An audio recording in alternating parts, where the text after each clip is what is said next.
یه خاطره ای داری سر فیلم سینمایی با سیامک که با چوب میرید سراغ یارو؟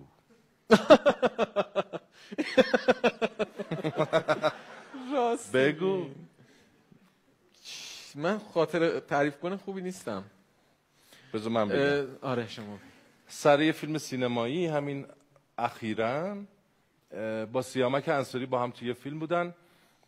خانومش زنگ میزنه میگه که یک دیوونه ای اذیت هم میکنه تو خیابون فلانم، اذیت هم میکنه، میاد سراغم.